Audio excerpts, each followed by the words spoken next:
मेडिकलमध्ये आलोय तर सुरुवातच बघा अशी झाली. बोट चिमटून घेतलं मल्हार साहेबांनी. म्हटलं अरे काय मल्हार, तुझं सगळीकडेच काय सारखं सारखं नुसतं उद्योग करत राहतो. तर उभे राहिले खुर्चीवर, तर बाहेर त्या भाऊंसोबत ते गप्पा मारत त्यांना काका काका काका आवाज येतात.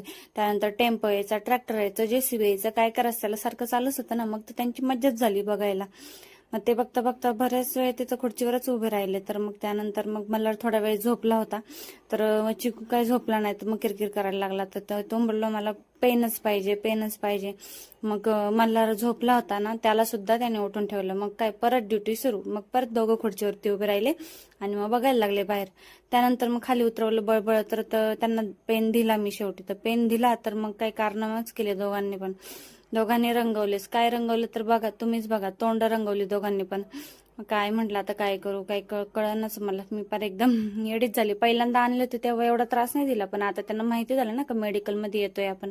आता थोडा ते त्यांना माहिती झालं मेडिकलचं, तर हे पाहिजे ते पाहिजे करायला लागले. मग परत काचेवरती वर बसवलं तर मग परत वही पेन तर त्यांचा होताच जवळ. मग कस्टमर करता करता सुद्धा मग त्यांना बघितलं, तर मग परत मग त्यांना खाली घेतलं. अरे उतरा बाळांनो खाली. तर मग खाली परत चाललं होतं वही बरोबर अभ्यास करायचं काम चाललं होतं त्यांचं.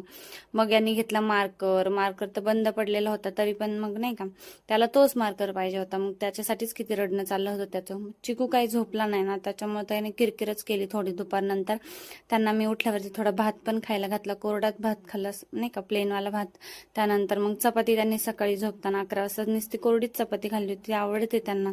बाहेर गेलं का मग सहसा काय होत नाही. त्यानंतर मग कुठे करमते त्यांना आतमध्ये, तर मग बसले बाहेर पायरीवरती तर इतकी धूळ होती ना, तर काय विचारायचं. पण आता काय करणार ना, तर थांबतच नव्हते ते आतमध्ये. मला तर असा पश्चाताप झाल्यासारखं वाटत होतं, उगाचच आले मेडिकलमध्ये. आणि मग बसले होते. म्हटलं बरं ठीक आहे, बसा शांत बसा पण दरवाजात. पण ते बसतील का शांत, असं वाटतं का तुम्हाला? बघा मग इकडे गेले कडेला, तिकडे जायचे, इकडे जायचे. मग त्यांना मी म्हटलं मी तुम्हाला घरातच सॉरी म्हणते मेडिकलमध्ये आतमध्येच घेईन. तर मग परत येऊन बसले जागेवरती. तेवढं त्यांना समजतं का आता ही घेणार म्हटलं लगेच घेईल आतमध्ये. तर मग परत तिकडे जायची यायची बसायची. तर मग चिकूला खूपच कंटाळा आला होता. तर बघा आता त्याने माझे इतके हाल चालवले होते का विचारूच नका.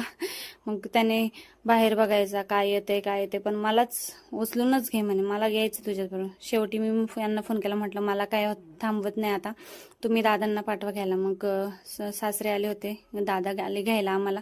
आणि मग गाडीत बसलो आणि मग आलो घरी निघून. घरी येताना सुद्धा मग त्यांना काय शांत बसवत नाही. ते काय थकले नाही, पण मी इतकी थकून गेले ना का बास रे बास. काय सांगू आता तुम्हाला. चला भेटू पुढच्या ब्लॉगमध्ये.